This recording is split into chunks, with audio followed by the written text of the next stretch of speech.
દેવાધિદેવ પરમાત્મા મહાવીર દેવની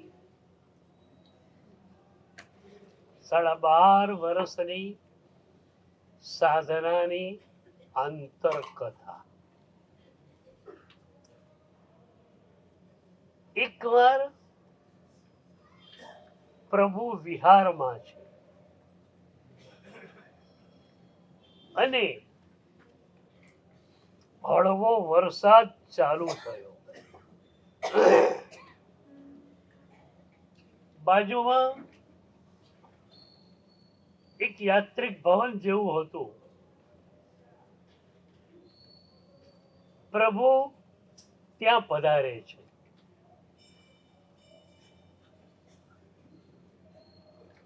ત્યાં ગયા પછી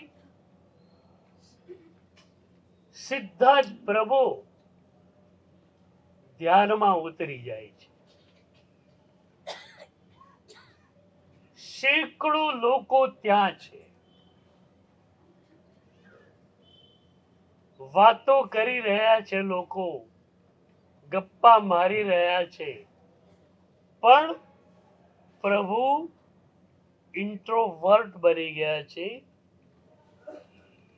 અંતરલીન બની ગયા. કાયોત્સર્ગ ધ્યાન આપણને અંતરલીન બનાવે. આપણી ચેતના, આપણું મન માત્ર અને માત્ર ભીતર સ્થિર થઈ જાય. ધ્યાન પૂરું થયું અને પછી પ્રભુ ઊભા છે.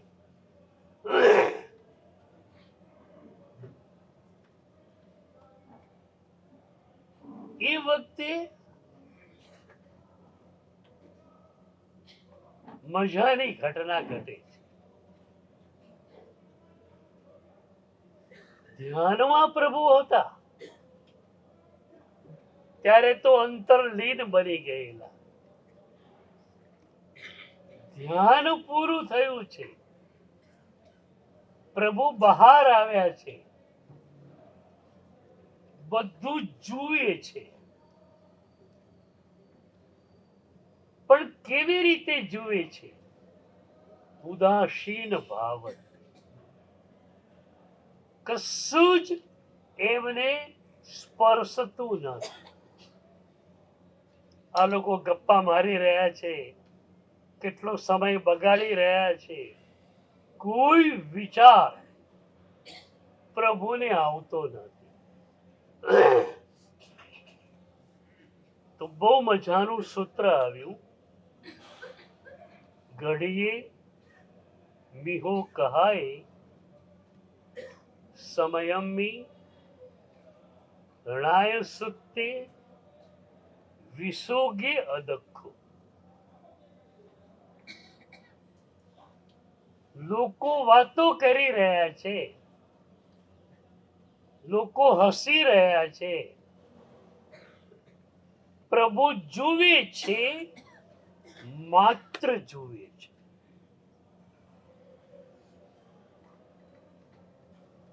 માત્ર જોવાનો મતલબ એ છે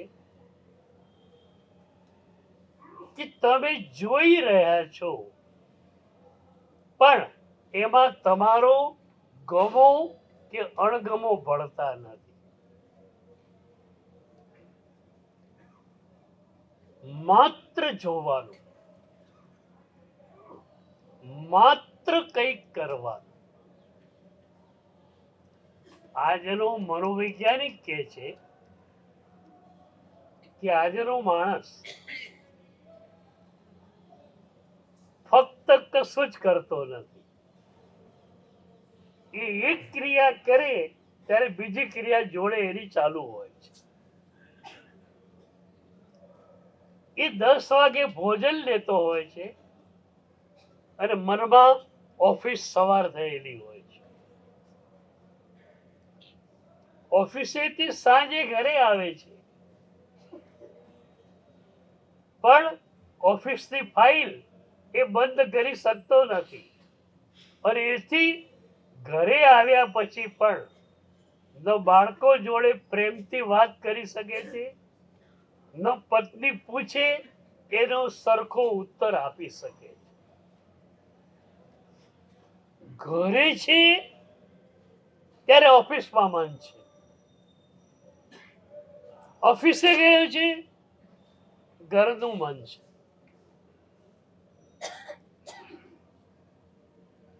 સાધનામાં પણ આ જ વાત છે. જે વખતે જે ક્રિયા કરો એ વખતે મનને એમાં પૂરેપૂરું હાજર રાખો. એટલે જ હું એક સૂત્ર આપું છું, there should be the totality. જે પણ તમે કરો એ સમગ્ર તૈયાર કરો. હું નથી કહેતો કે પ્રવચનમાં પહેલેથી તમે આવીને બેસી જાઓ. છેલ્લી 10 મિનિટ તમે આવો તો પણ ચાલશે, પણ એ 10 મિનિટ પૂરેપૂરી પ્રભુના શબ્દોને અપાયેલી હોવી જોઈએ.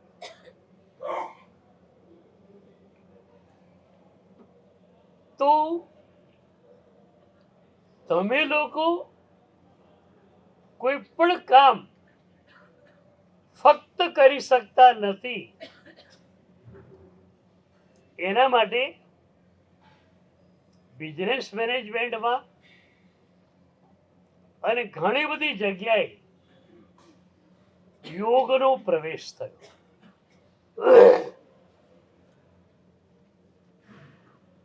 વર્ષો પહેલા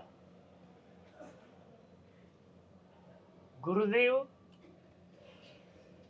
અરવિંદ સુરી દાદાની જન્મભૂમિ મનફરામાં ચાતુર્માસ માટે અમે જઈ રહ્યા હતા.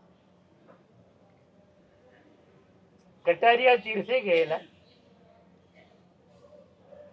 બીજા દિવસે સામખિયારી જવાનું હતું.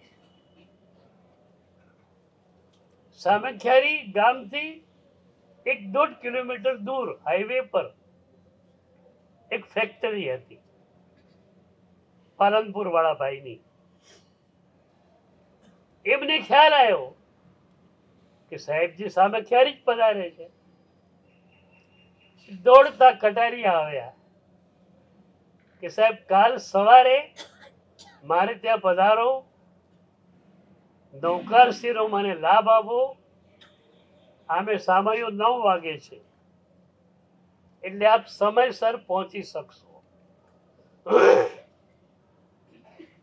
પછી એમણે કહ્યું કે 800 કર્મચારીઓ મારી ફેક્ટરીમાં કામ કરે છે અને બધાને જમવાનું ત્યાં જ હોય છે, એટલે નૌકારશ્રીમાં આપના માટે મારે કંઈ જ બનાવવાનું નથી, બધું જ નિર્દોષ છે. ત્યાં ગયા, માંગલિક સંભળાવ્યું. હું નૌકારશ્રી વાપરીને બહાર આવ્યો. બીજા બધા મુનિઓ તૈયાર થતા હતા. એ વખતે પેલા ભાઈ મારી પાસે આવ્યા. મને કે સાહેબ આપ તો યોગના પ્રસ્તોતા છો, એટલે આપને તો યોગની ધ્યાનની મહત્તાનો ખ્યાલ છે. અત્યારે એક યોગના પ્રશિક્ષક આવ્યા છે અને 800 કર્મચારીઓને ફરજિયાત એમના લેસન્સ એટેન્ડ કરવાના. પછી એમણે કહ્યું સાહેબ એ યોગ, એ એકાગ્રતા એમને મળશે તો મને પણ લાભ ને એમને પણ લાભ. મારું કામ વધુ ચીવડથી વધુ સરસ રીતે કરશે અને એમના ઘરની અંદર પણ એ સારી રીતે રહી શકશે. તો બિઝનેસ મેનેજમેન્ટમાં સૈન્યમાં અને ઘણી બધી જગ્યાએ આજે યોગનો પ્રવેશ થયો છે. મોટિવેશનલ સ્પીકર્સ પણ એટલા બધા થયા. મોટિવેશનલ સ્પીકર્સ કેમ થયા? માણસો નિરાશાની ગર્તામાં ડૂબ્યા કરતા હોય છે અને એથી એમને બહાર લાવવા માટે આ બધા જ પ્રેરણાદાયી પ્રવચનકારો હોય છે. સુરતમાં 98માં મારું ચોમાસું હતું. એ વખતે રોજ મોર્નિંગ વોક માટે હું જતો. 2-3 મુનિવરો સાથે આવે, 4-5 શ્રાવકો સાથે આવે. એ વખતે સુરતમાં શિવ ખેરા આવવાના હતા. મોટિવેશનલ સ્પીકર્સમાં એમનું બહુ મોટું નામ છે. એક સ્પીચ આપવાના 8 થી 10 લાખ રૂપિયા લે છે. પ્લેનમાં આવવા જવાનું આયોજકે ગોઠવવાનું, 5 સ્ટાર હોટલમાં રહેવાનું આયોજકે ગોઠવવાનું. માત્ર 1.5 કલાકની સ્પીચ આપી અને ચાલ્યા જાય અને 10 લાખ રૂપિયાની ફી હોય. તો હવે આટલી મોટી હસ્તી આવવાની હોય અને મીડિયામાં ચર્ચા હોય જ. શિવ ખેરા આવીને ગયા. બીજી સવારે મોર્નિંગ વોકમાં એક ભાઈએ મને પૂછ્યું કે સાહેબ આપને ખ્યાલ છે શિવ ખેરા આવીને ગયા? મેં કહ્યું હા, એ તો ખ્યાલ જ હોય, પણ તમે ગયેલા? મને કે હું ગયેલો.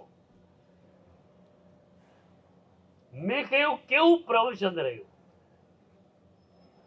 મને કે સાહેબ આટલી બધી તગડી ફી લેતો હોય જે માણસ અને પૂરા ભારતના સ્તર પર જેનું નામ હોય એની સ્પીચ અદ્ભુત તો હોય જ.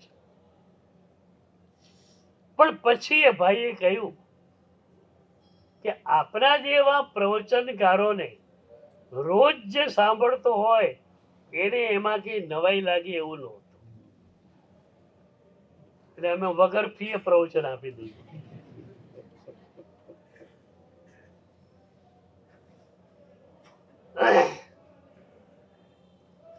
વિસોગી અદખો, આ એક જોવાની કળા છે. તમારા મનમાં ઘણી બધી અવધારણાઓ બેઠેલી છે.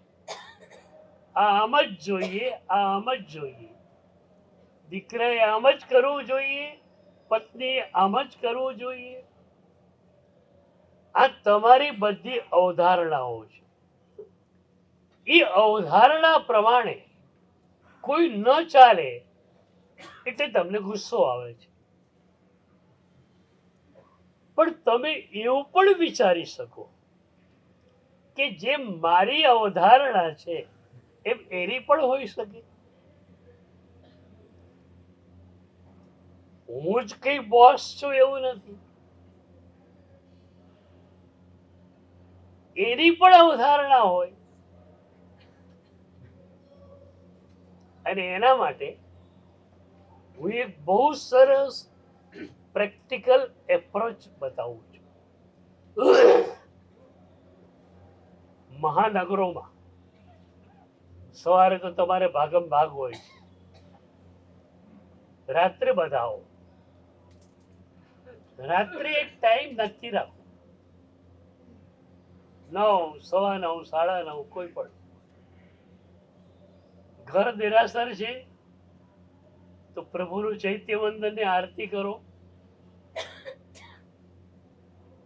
અને એ પછી કુટુંબ મેળાવડો રાખો.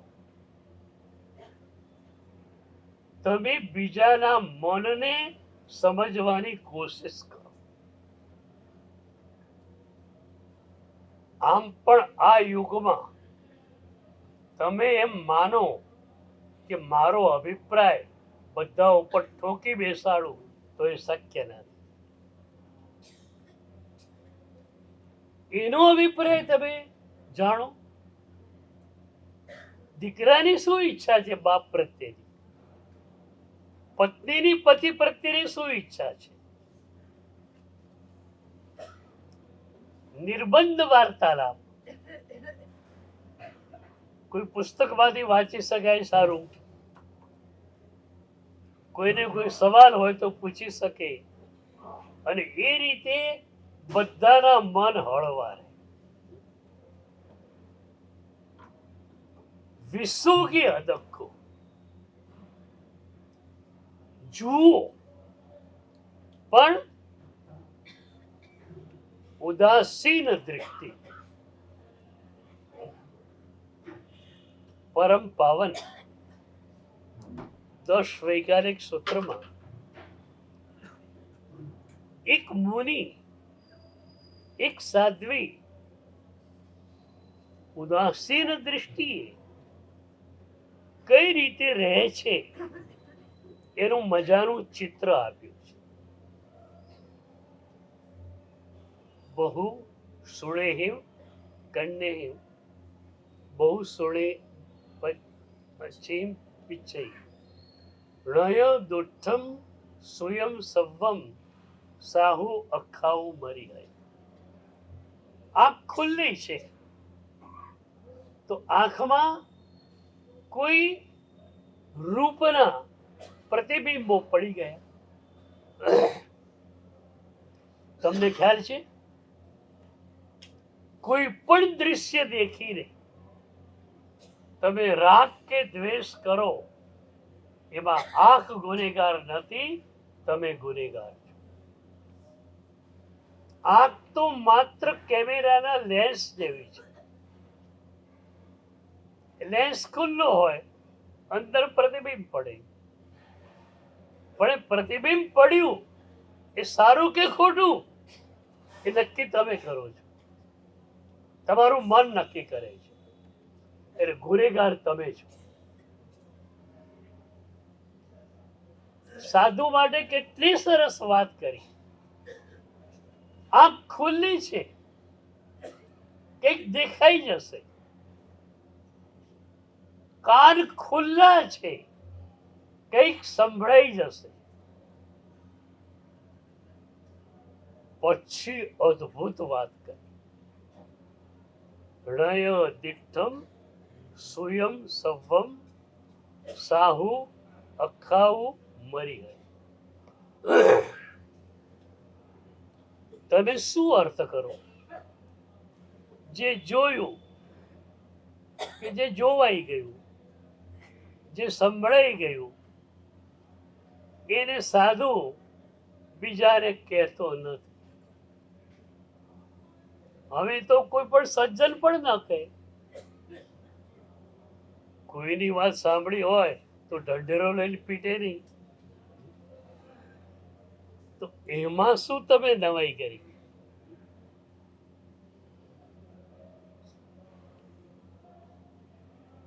ત્યાં એનો અર્થ એ છે કે કંઈક જોવાઈ ગયું, કંઈક સંભળાઈ ગયું. પછી કોઈ તમારી પાસે આવે અને પૂછે કે પેલા ભાઈ તમને શું કહેતા હતા, ત્યારે તમે કહો કે હા એ કંઈક કહેતા હતા ખરા, પણ કઈ ખ્યાલ નથી. જ્યાં તમારો રસ નથી ત્યાં તમારું મન જોડાતું નથી. પરમાં તમારો રસ નથી તો પરમાં તમારું મન નહીં જોડે. ન્યૂઝપેપર મારી પાસે પડેલું હોય, આંખોને એક કુટેવ પડેલી છે, એના તરફ જોયા કરે. તો મેં હેડિંગ આજનું 10 વખત વાંચેલું હોય, પણ એ પછી હું પોતે વિચાર કરું કે આજનું હેડિંગ શું હતું, મને ખ્યાલ નથી. પણ એક પારામાં નાના ચોકઠા ઉપર જૈન શાસનના અનુમોદનીય સમાચારો છે. તો હું કોઈને કહું કે 8મું પાનું જોજે, એમાં સરસ સમાચાર. તો તમે કહી શકતા નથી જોવાઈ ગયું. શું જોવાયું ખ્યાલ નથી. દુનિયાને વિશે તમે બેખબર બનશો તો જ પ્રભુની સાધનામાં તમે આગળ વધી શકશો.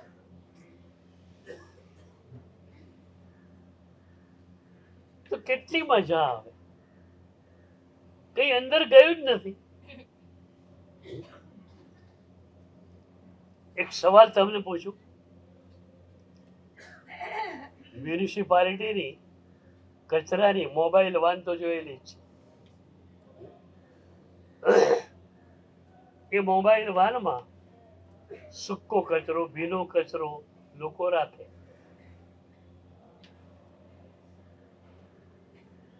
તમારા કાન એ શું છે? પ્રભુએ આપેલી એક ભેટ છે. 5 ઇન્દ્રિયો, શરીર, મન અને બુદ્ધિ એ પ્રભુએ આપેલી ભેટ છે. પુણ્યના ઉદયથી મળ્યું, પણ એ પુણ્યને બતાવનાર પ્રભુ છે. 9 તત્વ પ્રભુએ બતાવ્યા છે. તો કાન પ્રભુની ભેટ. એમાં કોઈની નિંદા કોઈ સંભળાવે તો કાન અભડાઈ જાય કે નહીં?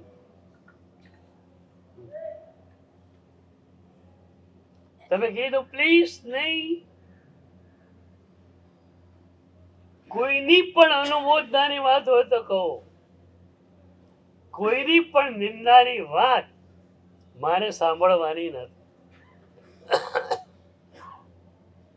અને પછી મનમાં કહેવું કે આ મારો કાન એક કચરાની મોબાઈલ વાન છે. શું સમજી બેઠો છે તું? જેનો ને તેનો કચરો તું અંદર નાખે. બાજુમાં 2 ફ્લેટ હોય અને એક ફ્લેટ વાળી પડોશણે ફ્લેટ સાફ કર્યો, સુપડીમાં ધૂળ ભરી કચરો, અને બીજા ફ્લેટમાં નાખે તો શું થાય? બહેનોને પૂછું છું, શું થાય?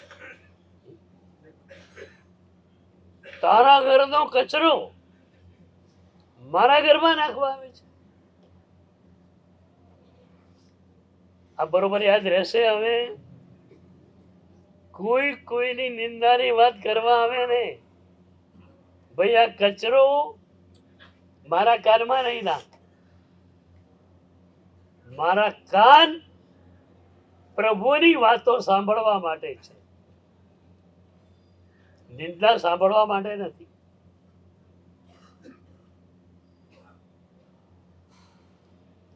અને કોઈ તમારી નિંદા કરે તો એથી પણ અકળાવો નહીં.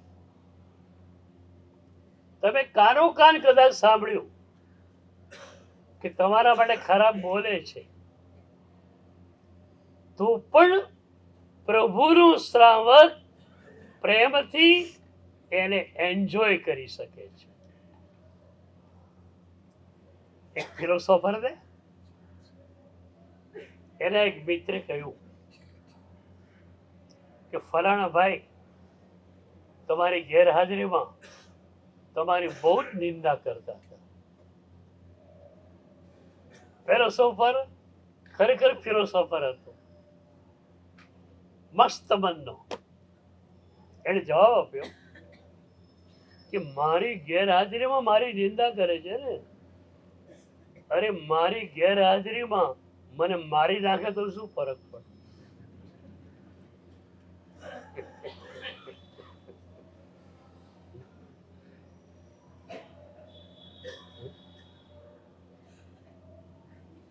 મસ્ત જવાબ છે.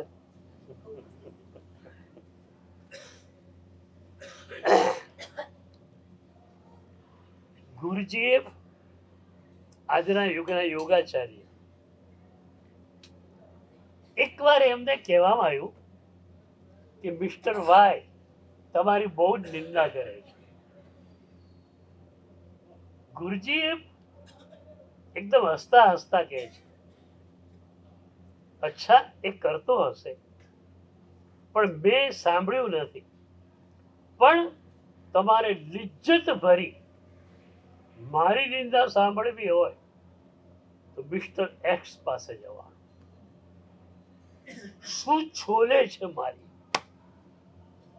પણ શું એની અભિવ્યક્તિ આપણે ખુશ થઈ જઈએ.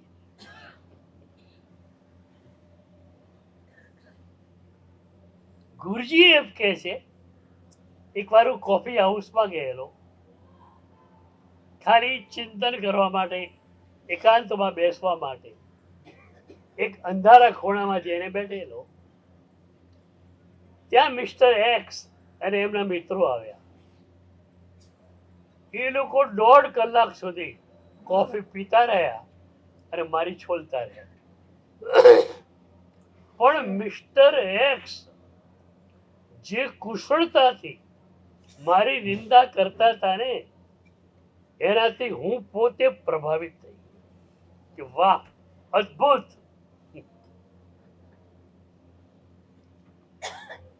આ પણ એક દ્રષ્ટિકોણ છે ને. તમારા ઉપર શું થયું છે? એક માસ હિપ્નોટિઝમ થયું. સોસાયટી જે માને છે એ જ તમે માનતા થઈ જાઓ છો. જૈનમ જયતિ શાસનમ આપણે કરીએ છીએ, પણ મન સોસાયટીને જ આપેલું છે, પ્રભુને નહીં.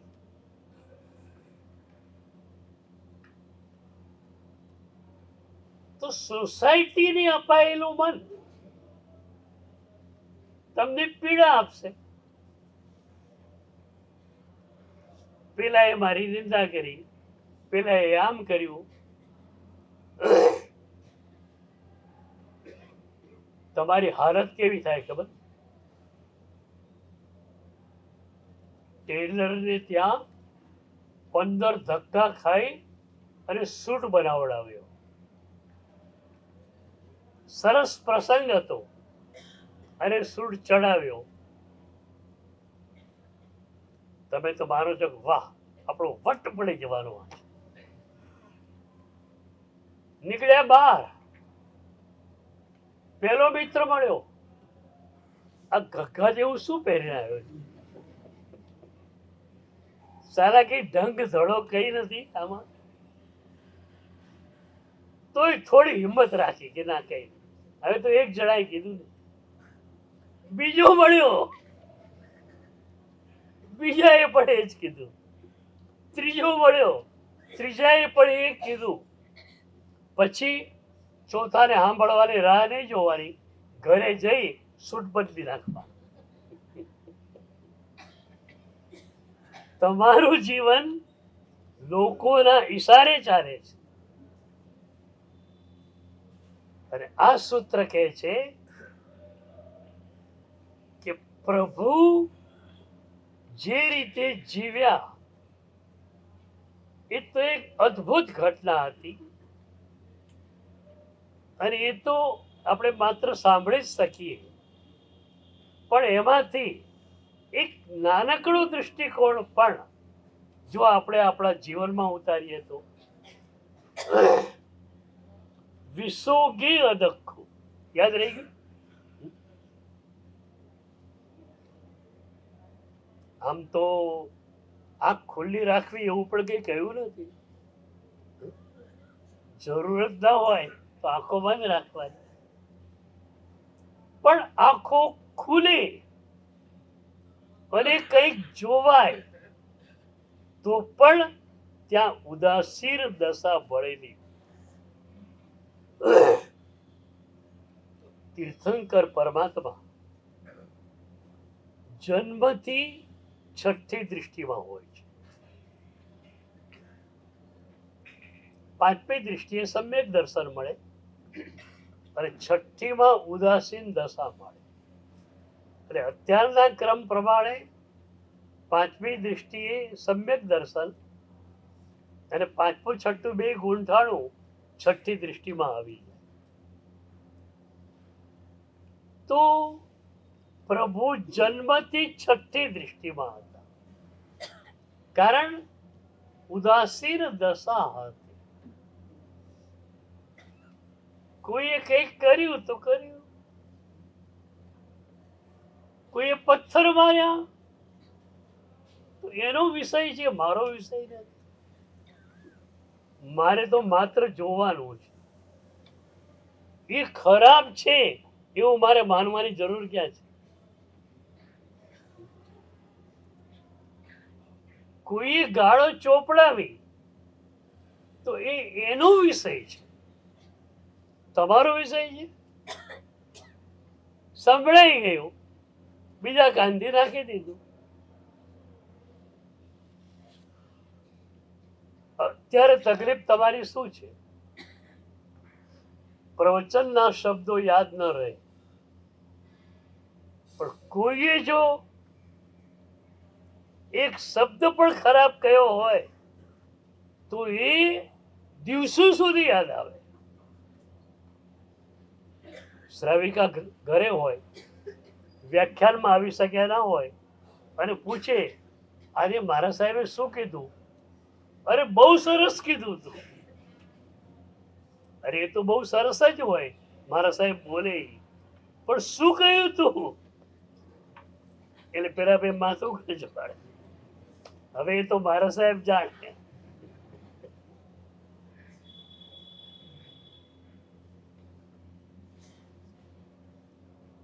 વિસોગી અદબ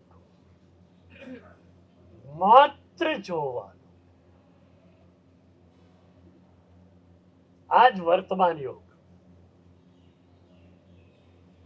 ભૂતકાળ ગયો, ભવિષ્યકાળ આવશે ત્યારે માત્ર વર્તમાન કાળ તમારી સામે છે. 1 મિનિટ, અને એ મિનિટને પ્રભુની આજ્ઞાના પાલનથી આનંદથી ભરી દો. પરમ પાવન આચારાંક સૂત્રમાં પ્રભુએ કહ્યું, ખણમ જાણાહી પંડિત. એનો મુક્ત અનુવાદ હું એ કરું છું કે બેટા, તારી એક ક્ષણ તું મને આપીશ. આપણે તો ઓવારી જઈએ. પ્રભુએ જીવન આપ્યું છે અને એ પ્રભુ માગી માગીને માત્ર એક ક્ષણ માગે છે. તમે ના પાડો, બહુ જ ભલા માણસો છો. પ્રભુ આપી ક્ષણ, પણ આચારાંકજીમાં પ્રભુ કુશળ ગુરુ રૂપે છે. હું કુશળ ગુરુની વ્યાખ્યા કરું છું. તમે આંગળી આપો તો પોંચો પકડે, પોંચો આપો તો હાથ પકડે, અને તમે હાથ આપો તો આખા નાખા ગયા. આ સદગુરુ.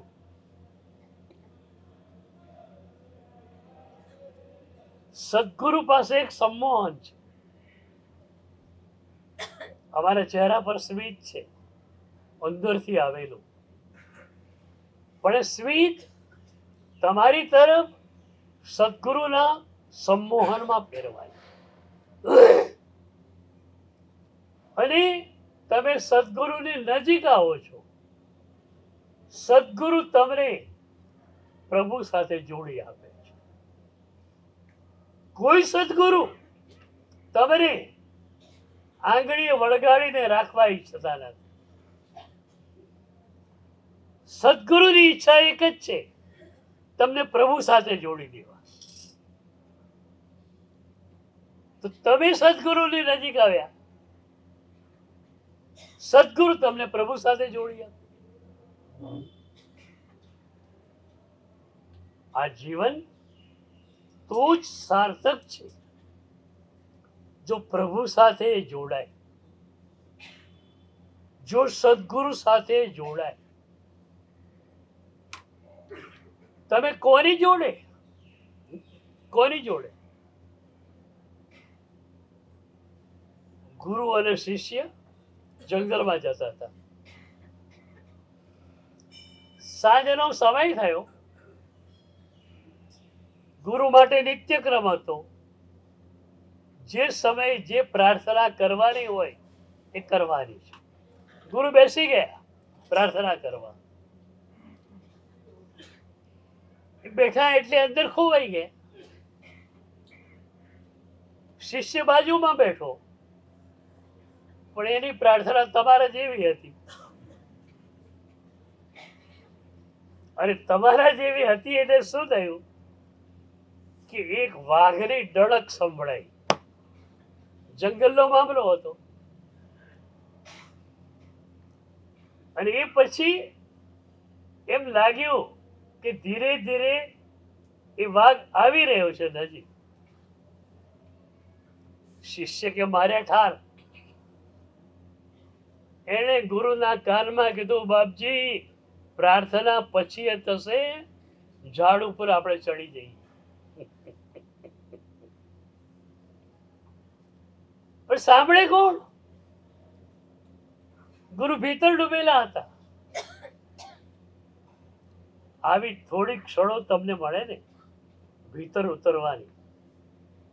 શ્રાવિકા કંઈક કહેતી હોય, દીકરો કંઈક કહેતો હોય, તમને ખબર ન હોય.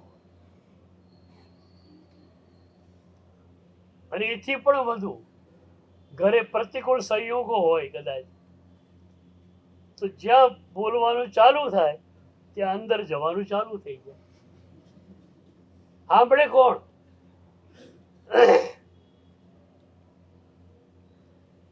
ગુરુ તો સાંભળે એમ નથી, પ્રાર્થનામાં ડૂબી ગયા છે.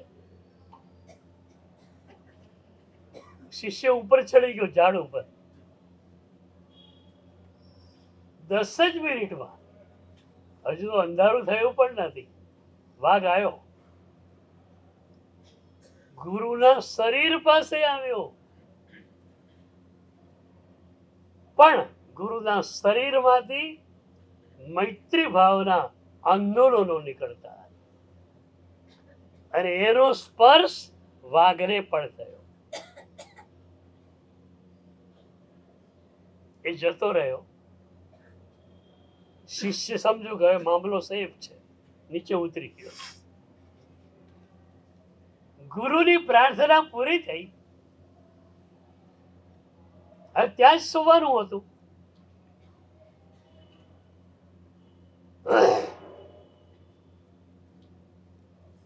ક્યારેક મૂછાળા મહાવીર જઈએ, જંગલમાં આવેલું તીર્થ, અને ત્યારે અમને અમારા પૂર્વજોની ઈર્ષા આવે કે આવા જંગલમાં રહેતા હશે, કેવી મજા આવતી હશે.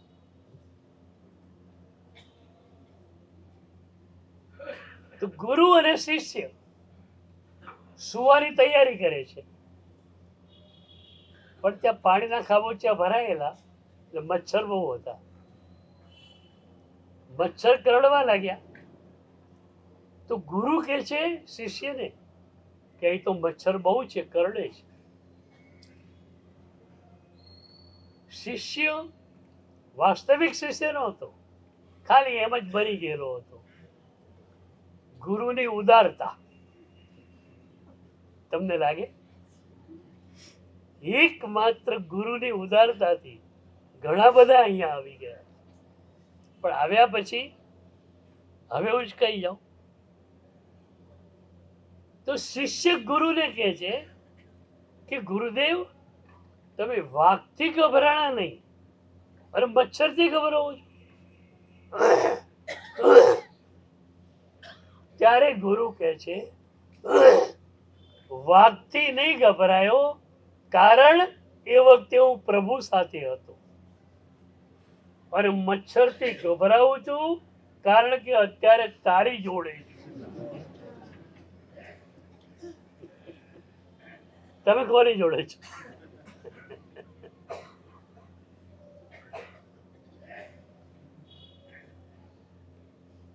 તો વિસોગે અદખો. પ્રભુ કંઈક જોતા હતા, પણ માત્ર ઉદાસીન ભાવ. એ કોઈ દૃશ્ય સેજ પણ પ્રભુને સ્પર્શતું નહોતું. અને એક પણ દૃશ્ય પ્રભુને સ્પર્શતું નહોતું. એટલે પ્રભુની ઉદાસીન દશા વધુ ને વધુ પુષ્ટ થતી. 13મા ગુંઠાણે આવ્યા પછી તો બધું બરોબર છે કે વિતરાગ દશા છે, આ તો છદ્મસ્ત કાળ છે. પણ ઉદાસીન દશા એટલી ઘેરી બનેલી છે કે કોઈ દૃશ્ય સાથે, કોઈ શબ્દ સાથે, કોઈ પૂતગલ સાથે પ્રભુનો સંપર્ક થતો નથી. પૂતગલ છે, આત્મા છે. તો એ ધારામાં પ્રભુ વિહર્યા. એટલે મારે પ્રભુની અંતરંગ સાધનાની વાત કરી. બાહ્ય સાધના તો સાંભળી, અહીં ગયા અને પારણું થયું, અહીં ગયા અને આમ થયું. પણ અંતરંગ સાધના શું હતી? અંતરંગ સાધના આ તો આ દ્રષ્ટા ભાવની સાધના, આ વર્તમાન યોગની સાધના, એ ઊંડાણમાં જાય ત્યારે તમે પણ કેવી સિદ્ધિ પ્રાપ્ત કરી શકો એની વાત